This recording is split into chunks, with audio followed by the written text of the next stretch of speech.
Okay, so this is the start of the Finance Committee meeting. It's starting at 6:30 on February 13th. In attendance, I'm just going to have everybody go around the room and say their names loudly enough to pick up the recorder. This is Andrew Basil, Chairman.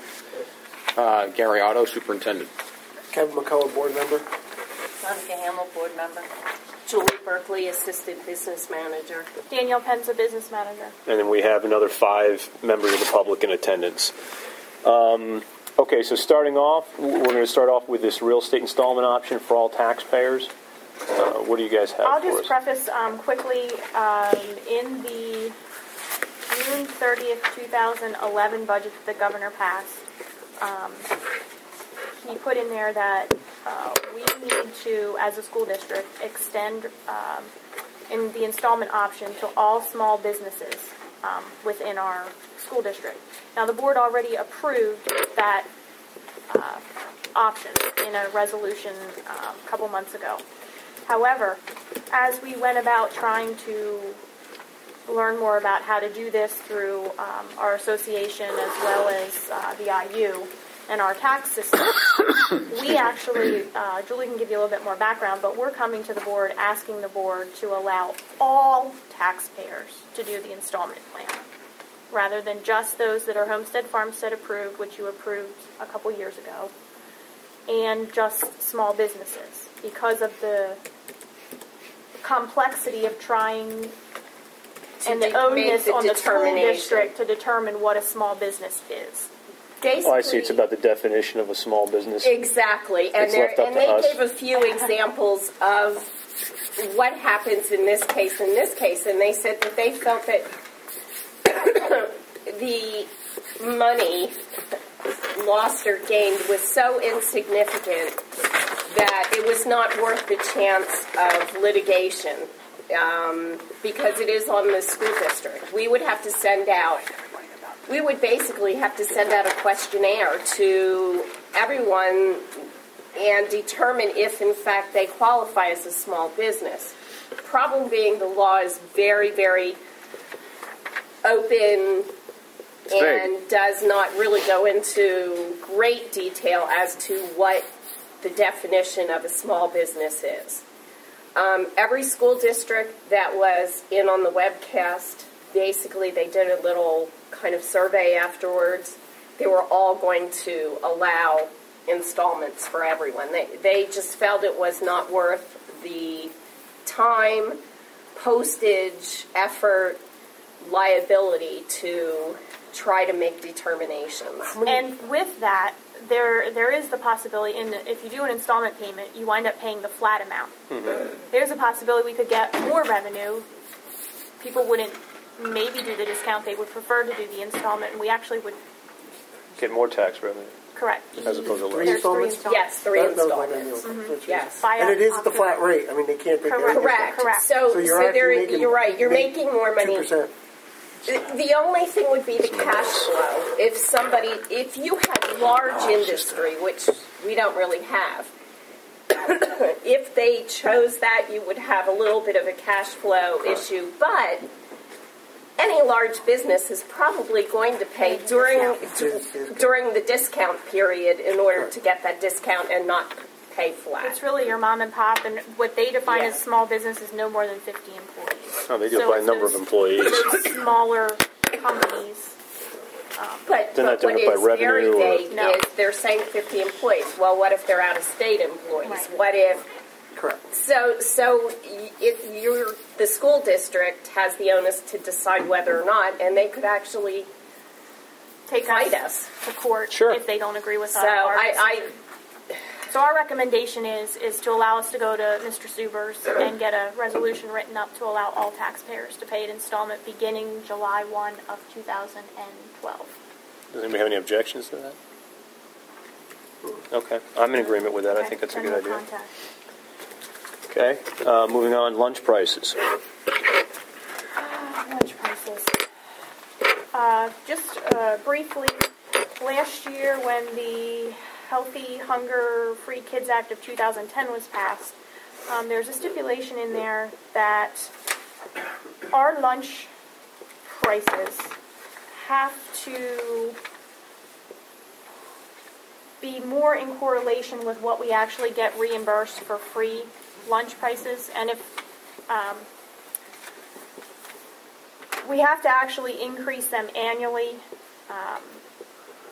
what they don't want is for those students that are free, for that to be supplementing other paid students' lunches. So let's say, for example, if our lunch price right now, current pricing for elementary is $1.95. Our reimbursement for free lunch is $2.77. So basically, that free lunch for that student is sort of supplementing the student that's paying. So that the idea is we have, I think it's 5 years to get our lunch prices kind of actually higher than what the reimbursement rate is. Equal to the reimbursement rate. So the reimbursement rate is truly reimbursing the free student lunch. So the recommendation, I did sit down with Mr. Perella, and our recommendation actually to the board for 11-12 was going up 10 cents. Our recommendation for the board for the 12-13 school year is going up 20 cents.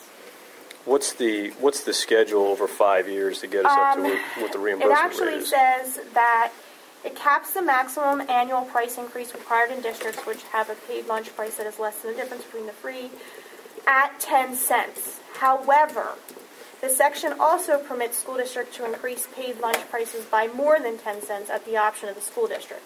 And the reason that we did that is Mr. Perella and I felt that if we did 20 cents over the next 4 years, rather than doing like 10 cents, and then a 50 cent, we figured we'd try to... Provided the reimbursement doesn't go up. Well, that's what you have to keep watching, because the reimbursement does go up every year. So Correct. It's going to be we just didn't want to, at one time, say, oh, we're raising it $1. Are you saying make that change now? No, it would be for 12-13. Oh, okay. But we did it at this time last year, so people would know that it's going up for next year. At what rate has the reimbursement been increasing year over year?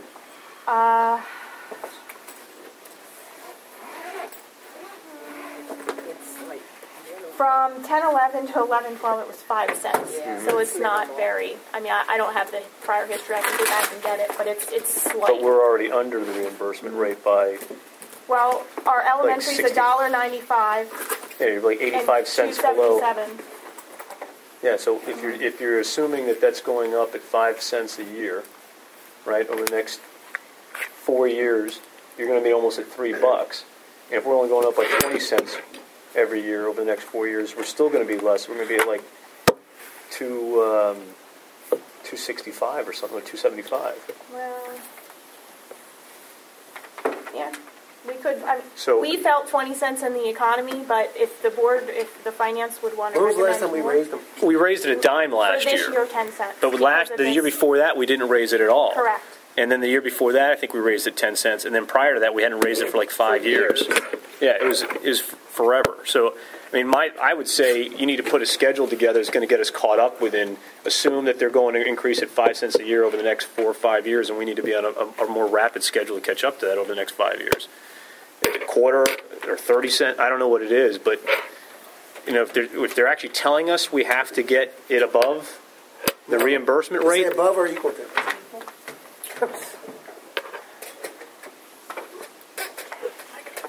Even if it's equal to, you're gonna have to raise it I'm by saying. 30 cents. Less than the difference. It has to be equal to. Is equal to the price per meal. Yeah, so I would say put together a 5-year schedule that's going to get us up to make an assumption it's going to go up by at least $0.05 a year. And if we get to that, whatever they're at faster than that, then we can stop raising prices. We can put that together for the next committee meeting if that's... When do we have to have that turned back into them? It doesn't matter. It doesn't have to get turned back into them. It's just the board. It's just I kind of wanted to do this early so it's not... And so that everyone can know that the price is going up for next year. Well, and I'll need it for information.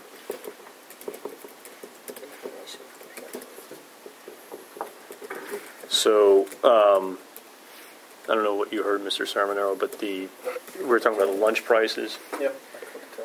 And we're being asked to make sure our lunch prices catch up to the reimbursement rate.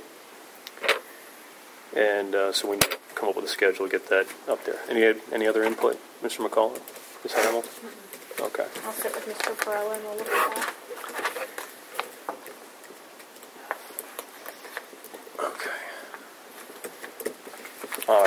So, accounts payable. Okay, we had Commerce Bank actually approach us with a revenue enhancement option. Basically, what I just passed out to you is kind of a quick executive summary of what they can offer.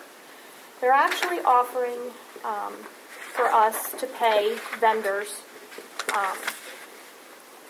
through a wire, basically through Visa, rather than us cutting checks. By doing this, Visa apparently, vendors actually pay a 2% fee to Visa, okay?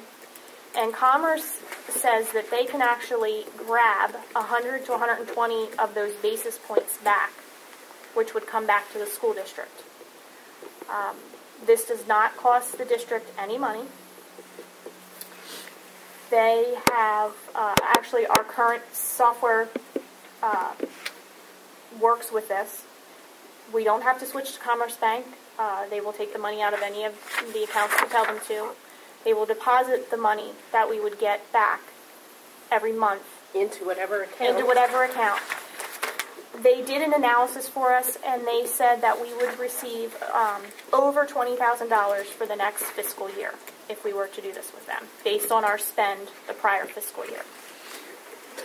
So, they're charging vendors a 2% fee. They're taking Visa actually charges the vendors. I guess I don't really understand the whole vendor side of it, but apparently if you're a vendor, you sign up with Visa and you can actually go out and pull your money down rather than waiting for a check to come in. Yeah. And for that convenience, Visa charges you a 2% fee, but somehow Commerce can go in and grab that money. Well, they got to be getting a piece of the spread. No free lunch? They probably are. However, it does not cost the district anything. It brings in revenue of over Okay, when $20,000. do they take the money out of your account to pay the vendors? We tell them. We tell them. We tell them whenever, what's the next 30th board meeting? day or So whatever. you The would pay 28th. what- We would say on the 28th, when we would normally have the checks ready after the board meeting, this amount is what gets wired out. Do they take it that day or the day that they're going to actually transfer? Like, say We you're going would tell We would tell them to take it on the 28th. Okay. And the money would then go to wherever they wire it to. So they're not holding the money. Actually, you don't even have to wait till you can set it individually for Well, whenever they the have to be invoices are holding due, the money. right? Well, we won't because we have to wait for board For approval. board Yeah, but I'm Just- saying after the board approval, you can, if the invoices are due on the 15th and you're getting board approval on the 28th, you don't have to let the invoices go until the 15th. We don't do it that way. No. That would be the next month's Probably bills next month. that you would No, do. my question is how long are they holding your money? That's the only way they can be making money. Think about how else are they making money. If they pass the 2%, They're making it on the spread. If you have a 2% spread and there's 1.2 basis points coming back to us, there's 0.8 basis points being held out there. Visa's probably taking a piece of that, and the bank's getting a piece. So it's all about volume. If they can get umpteen different people to sign up for this, then they're just wiring money and making money. So it's just something we wanted to bring. When he first contacted me, he said, "Oh, I can make the money with accounts payable." We're like, how? yeah, right. I don't understand. It didn't make sense to me. How are you going to bring me money in if I'm paying accounts payable? So it's something we wanted to bring to you. What kind of do they have a sample contract? He doesn't. He said he could get them to me so that we could send them off to Mr. Sievers to look at. Yeah. But I didn't want to do any of that until I talked to the Finance Committee to see if it was a direction you wanted us to look at or not. It's one. I don't have any objections to that. I have none at all. It's $20,000. So I can contact him tomorrow and get the... No, the only concern, I mean, I'm just trying to figure out in my mind how they do it, that's all. My concern is that they're, taking money out weekly, holding it for 3 weeks, and No. then transferring it. They're making that, and again, I don't have a problem doing that, but I want to know how they're doing it. They're not just giving you $20,000. They're making it off... Hold on. Got- We'll allow for public comment, but Yeah, let's- that's fine. Again, I'm sorry, Frank. I'm just, my puzzle look is I'm just trying to figure it out. That's all. we can have them Is explain. anybody else other bank doing it? They can get 3 for it. I don't know. I don't know of Shop any. around. They give 2, so we might get 3. I don't know. Go ahead. No, I don't object. I can tell you one of the current users is EIU. Currently use them. Twin Valley was just approved. Central Bucks. I'd say get a contract and Yeah, I don't get it to objection doing Sewers for his Just wondering how to do review, it. and then if it's okay with him, he can forward it to the rest of the board. and then we can make a recommendation out of the next Finance Committee meeting. Okay. All right, so public comment. Sorry, I didn't want to cut you off, but we're trying to... So they're doing it one of two ways. There's so many basis points they're charging a company to receive the cash in advance if they get it wired to them. So that they know that they're going to get paid no matter what. They don't have to wait for a check to come from a pay to the vendor. Correct. So wherever you purchase whatever books are from, they're waiting for a check for $50,000 from you. Well, Visa's saying we'll guarantee the $50,000 payment. You can pay us they're probably paying more than 2%. The vendor's probably paying more than 2%. They're giving you a kickback on the basis points, and then plus if you pay ahead of time, or however that schedule works, there's a float at the time. See, that's what I'm saying. The bank has the money, and the bank actually goes out. So that float payment, basically how American Express makes their money. There's a float, think of it as the checks that you used to get from American Express when you go on travel. You give them $1,000, they give the checks, and you're holding it, but they have your $1,000 and they're making money on it until you actually turn that money back in. So there's that period of that's time what I that was- they're making money. So That's what I'm saying. I thought they were doing one about. That's what I was curious. So it's making money on money. Well, no, they're making money off the spread. Oh, right, yeah. So that's what Yeah, I it... don't have an objection to it. I just was curious. Okay, so we got some stuff to cover when we keep moving on. So multi-year budget is the next one we're down the list. Ironically, we were in the policy committee, and we found out we were supposed to be doing multi-year budgets all along. So having said that, I know you had just started getting into some of the work, but you haven't quite been able to put all the, I guess, the personnel information in yet? Yeah, I mean, it's going to, yeah. Okay, what I'm going to do is I'm going to take the old model that we had been working on, and I'll ship that around to the rest of the Finance Committee. And if you guys have some input on how it's constructed and what the assumption pages are and all that kind of stuff, then I'll take that feedback, and we can at least start constructing what the model looks like so that when Danielle has the data ready, it can just be dumped into the model and we can feed the multi-year budget that way. If we could just take a minute, Danielle, you have the variance report there in front of you? Okay. So since Ms. Hamill's kind of new to the board, or at least the Finance Committee, we're going to walk through the spreadsheet real quick of the previous year's really expenses and revenues versus, and then you'll see on there there's a variance, a couple of variance columns on the far right-hand side, which compare this current year's budget to the proposed budget. And then you have the prior year's actual costs that you can kind of look at as a reference. And we can talk about what the variances are between the two budgets from last year and how we're doing this year versus next year. And I like to look at the variance report personally because it kind of gives me ideas as to where there might be, why the change is so great, and if there's some explanation for that, or if we're making just assumptions as to what needs to be done there. It may be a place where we can dive in and make some changes. So starting with that, why don't we go through the revenue side first. Do you have that document?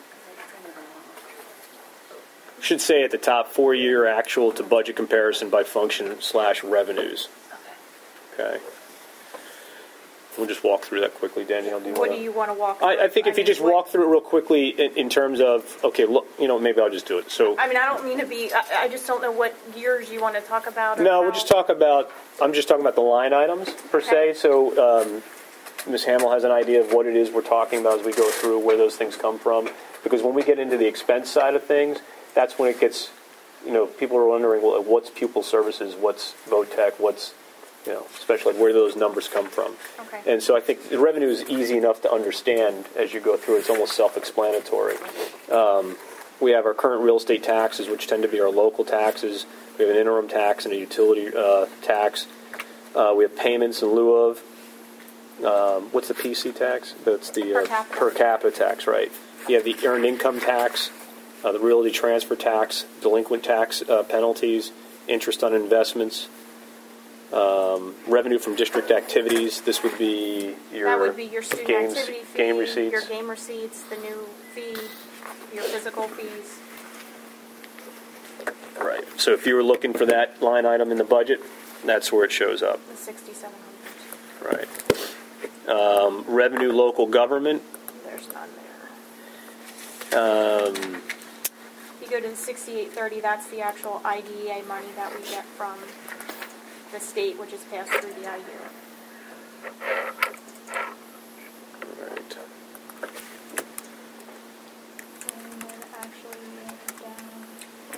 books?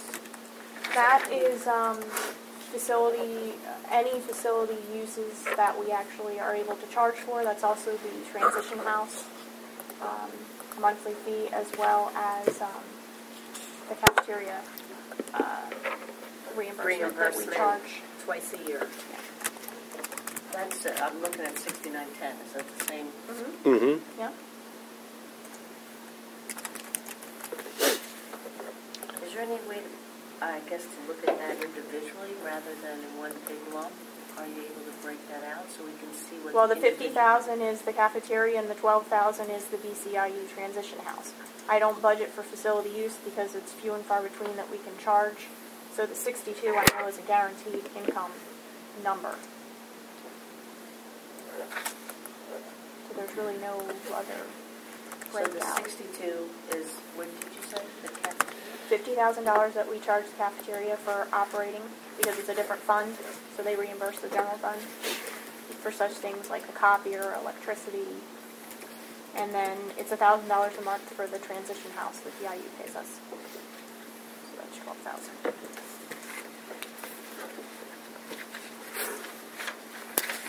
And then we have contributions and donations, tuition. I'm assuming that's summer.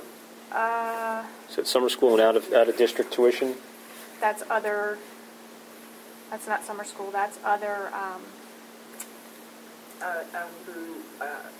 Other schools that have placements within our district that we bill for. Even if it's the extended school year. That's what I was trying to think, BSY.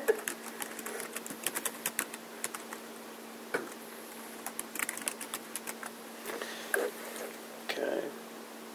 And under miscellaneous, That's anything from refunds of prior years to Tax certs, fines, violations.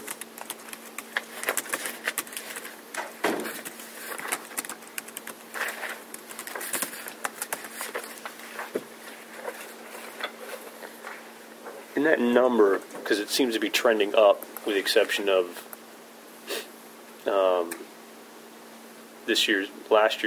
this current year's budget, and then what you're budgeting for next year. It's actually a little misleading, I think, because I think we used to book our E-rate reimbursements there, and the auditors have since told us that they need Book to them offset somewhere the else. expense. All right. And then basic education funding on the next, that's Going basically into your state state. funding. Charter schools, No longer. right. Tuition, what's that? Tuition CRT? That's court-ordered placements, some tuition that we get reimbursed for.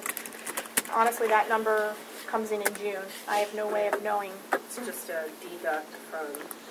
that. Special education subsidies also from the state. Yep. Transportation's from the state. And the rental reimbursement is from the state, correct? Yep. And all that is the money that's pooled together now in that new accountability block grant that they're proposing. The basic ed, the Social Security, which is your 7810, and your transportation. So it's your 7110, your 7310, and your 7810 is now what they're lumping into the block grant. 71, 78, 73, and what was the other one? That's it. Those are the three. Yeah. They actually, the state will show you 4 components, but Yeah, what was the fourth component? It was it's like, the public transportation and non-public, which is all under 7310. So there was never a separate. okay.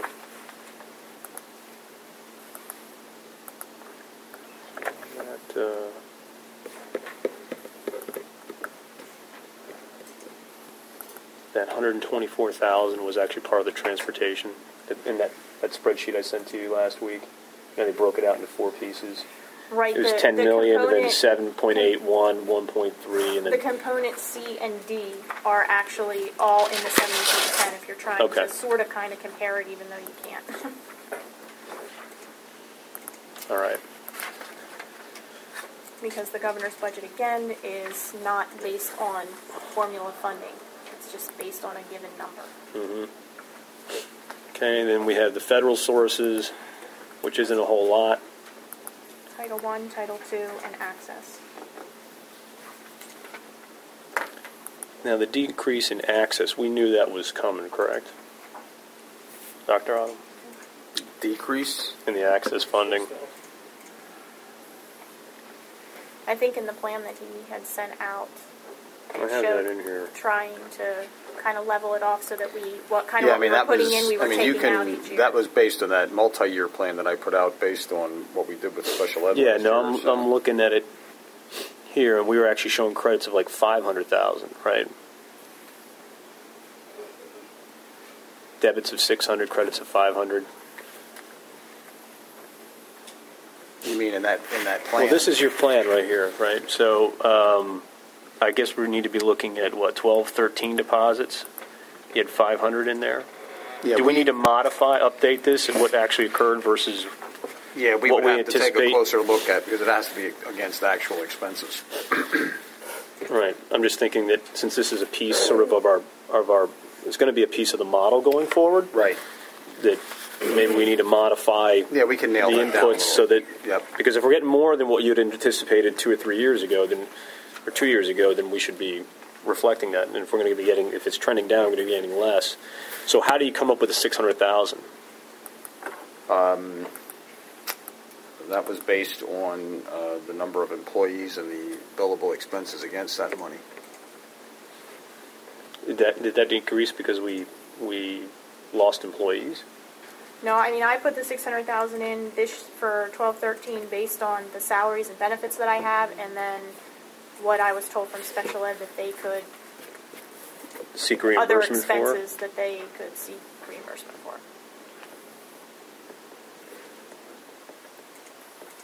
I can come up with, the salaries and the benefit piece, but I can't There's come a up with formula the that you use?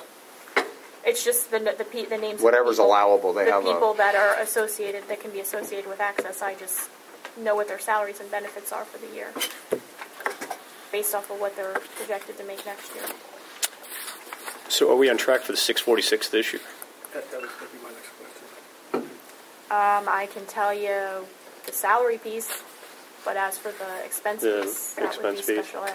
How big a piece is the expense piece out of that? Not that big, not that large. I would say the salaries, I don't have anything here, but I would say the salaries are We can get detail on that. I'm just 400 No, we'll to get more detail on 500,000. that. I would say is the salary. I mean, that's the bulk. The salary and the benefit is the bulk. Not specific to access itself. If you look down the original budget column for 2012, are you in a position where you can look at these and see if there's anything that raises a flag? At this point, it's February.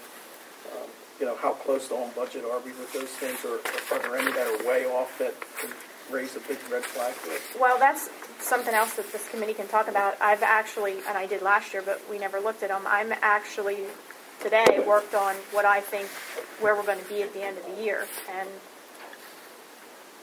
no, I mean there's really not that big of a big of a swing. What I can tell you, the biggest swing was 154,000 in the accountability block, which we never had budgeted because we didn't know until he passed. And off the top of my head, there's another piece. But with But- the accountability, Not that I see at this time. But like I said, we can certainly review that report going forward if the committee wishes to. I think the bigger one's going to be on the expense side. How we doing? How we tracking? Pretty good because we have a freeze on. Yeah. We've had the freeze for a while, so we're tracking pretty heavily under what we budgeted. Okay. Hundreds of thousands right now under what we've budgeted. But again, it's just through January. Yeah, right. So I still have 5 months of operating. Yeah. But Okay. it's looking like it's working. I mean, the freeze is looking like it's working. That's good news. Under other sources, we have activity fund transfers. That's the self-funded Right. yearbook, musical, middle school musical. Okay. All right. So then switching over to, did you have any questions? No. Anybody else have any questions on the revenue side? Okay. Switching over to the expense side. Regular instruction starts off with salaries, benefits, purchase of professional services, purchase of, what's the difference between 1100 or the 300s and 400s? 300s, oh yeah, that should be, 300s is the purchase professional services, 400s are your repairs and maintenance. I'm sorry, are there what? Repairs. Repairs. And maintenance.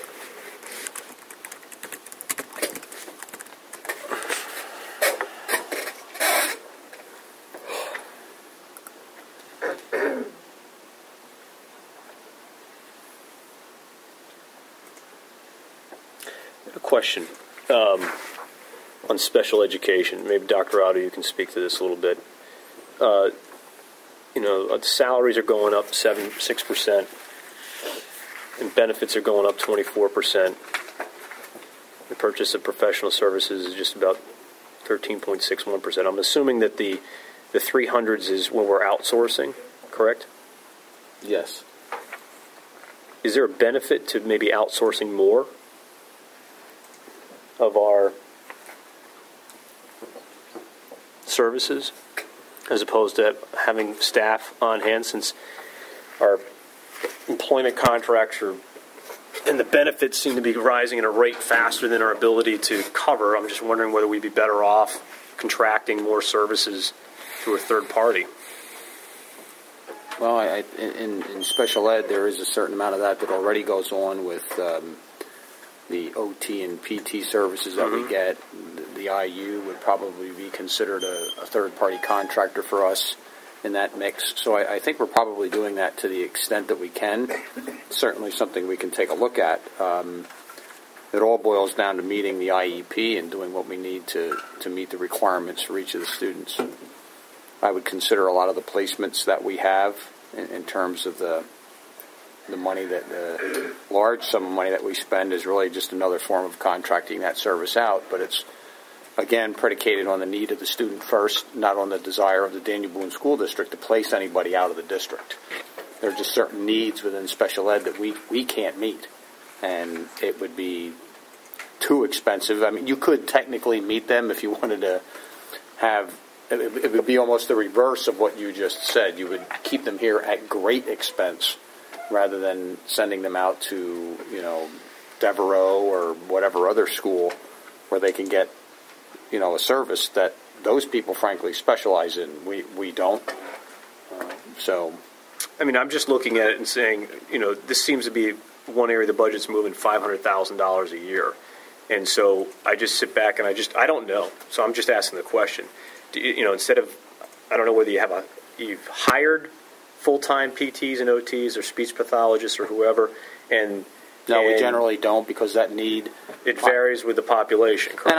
Exactly. I've been associated with a much larger school district than this one, where even in that district of 12,000 students, we didn't hire our own OT and PT. It just wasn't cost-effective because of the variance in the amount of service that any group of students might need from year to year.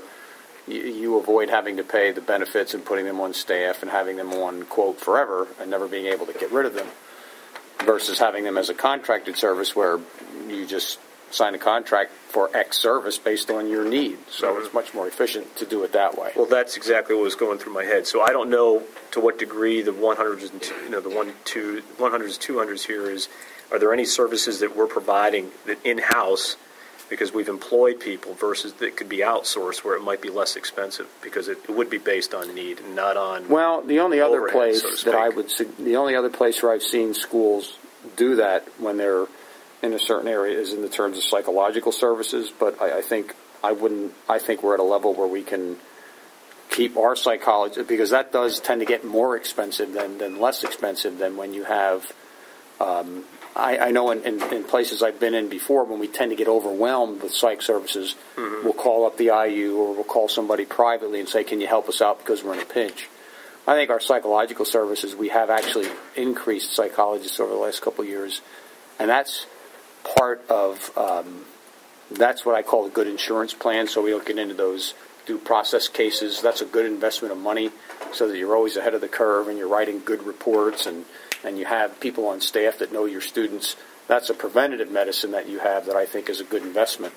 So that would about be the only other type of service that I think embedded in those 100s or 200s that we might be able to contract out that we're not already contracting out. But I wouldn't recommend contracting out for psychological services. I think the record shows that we're keeping up with our testing. Everything's being done on time. So I think we're in good shape there. I have a question. And, okay, go back up to regular instruction. Originally budgeted for salaries was 3.9, and Which one are you looking at? Regular instruction. 1,100. 1,100. 1,100, 100? 1,100, 100. Okay. Original budget was almost $14 million. Yeah. Okay, and benefits were $4.8 million. Okay, so salaries come in at roughly about the same, but benefits came in almost $300,000 less. Okay. That was the year that we budgeted, I think it was 8% for PESers, and then in August, the state dropped it. The state dropped it to the 5% After the budget was already approved. Okay. Because the same thing under special ed, you have 1.3 That was that to year 1.1, where that swing. and you have 1.4 to 1 million. Right, that was but then that you're going year. back up again, where our salaries are actually less than they were actual ones. Like for special ed, you're budgeting less salary than what's actual for 10, 11, but benefits are actually going up. Right, and that's why, that swing. All right. But that was my question. I mean, why are benefits so high compared to salaries? Getting back to I don't know if I answered your question or not. No, you did. I guess my question was, if there was an opportunity to outsource where we'd be, you'd be bringing the services in or dropping them off based on the need, as opposed to just carrying the overhead year after year after year, whether or not you actually needed to or not. So that's where I was going. Yeah, I think by and large, I think we're fairly lean and mean and efficient when it comes to the use of contracted services. I can certainly talk to Mrs. Mikowski. I can't think of anything offhand that I would alter in that area. I don't think we have enough people to justify hiring our own OT or PT. I think that contracted service is probably good.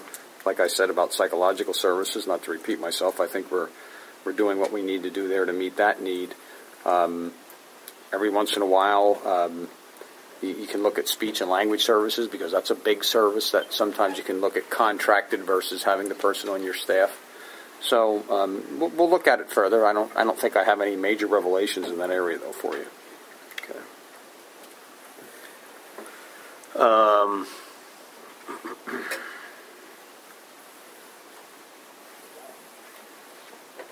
The only other question I had was under other instruction, that number drops pretty significantly. What was the...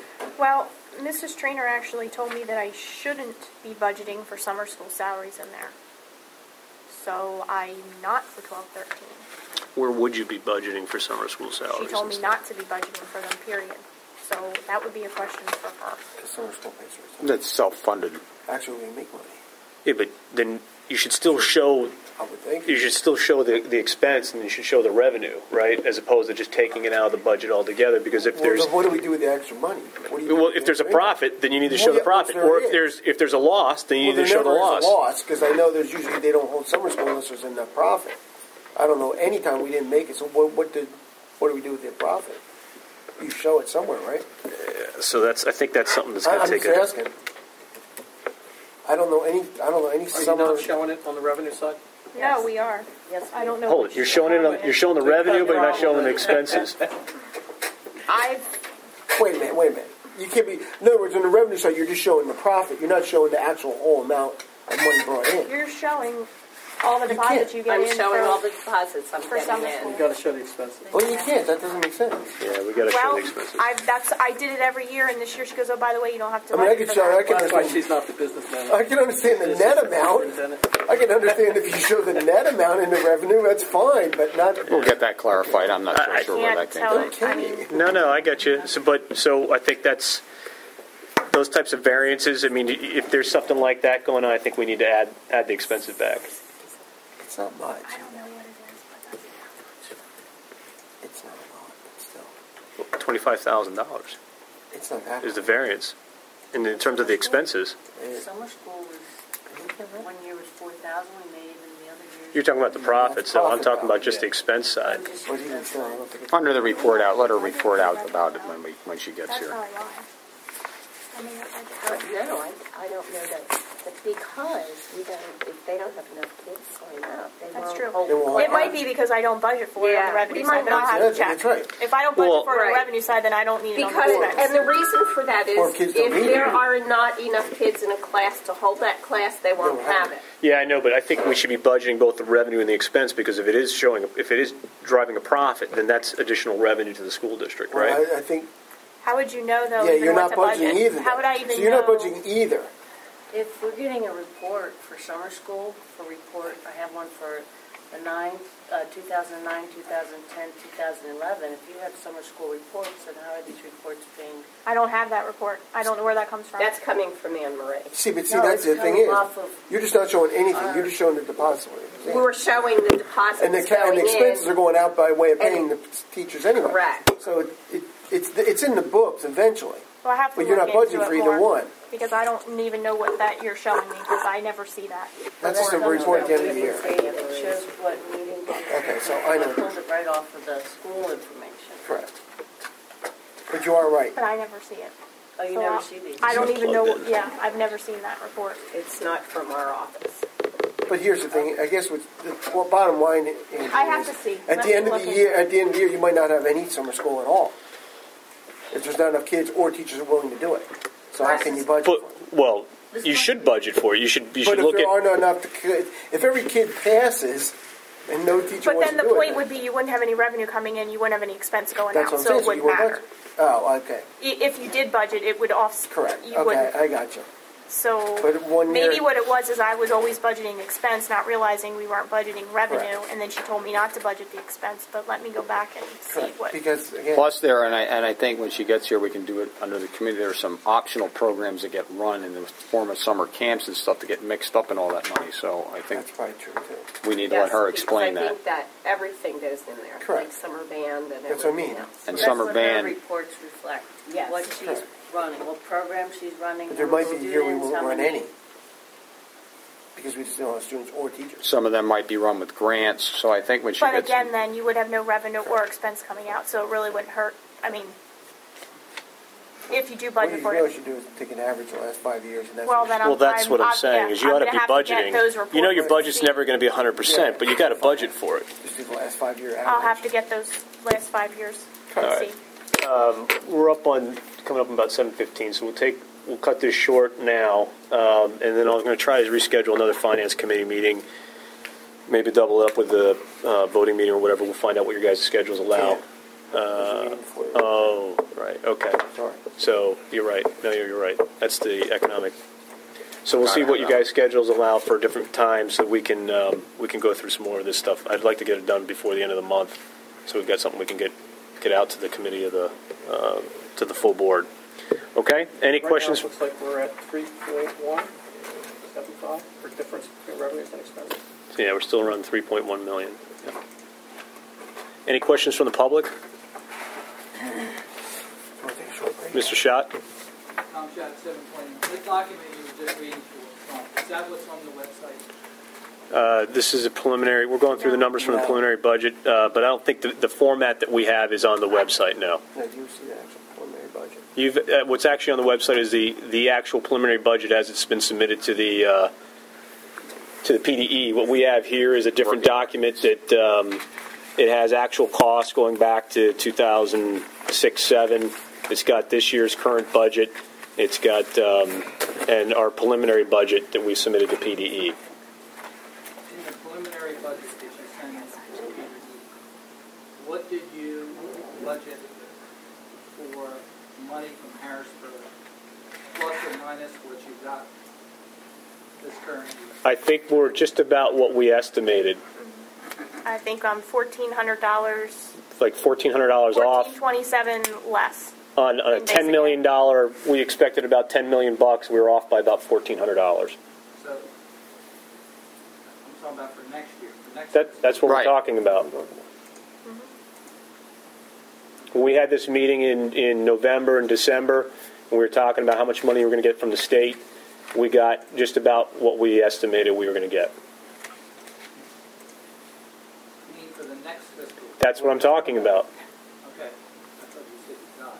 Well, On paper. on paper, Oh, you're talking about from Corbett's budget. yes. Correct. Now, I understand. Thank you. Okay. Okay. Meeting's adjourned. Thank you. Kevin, can you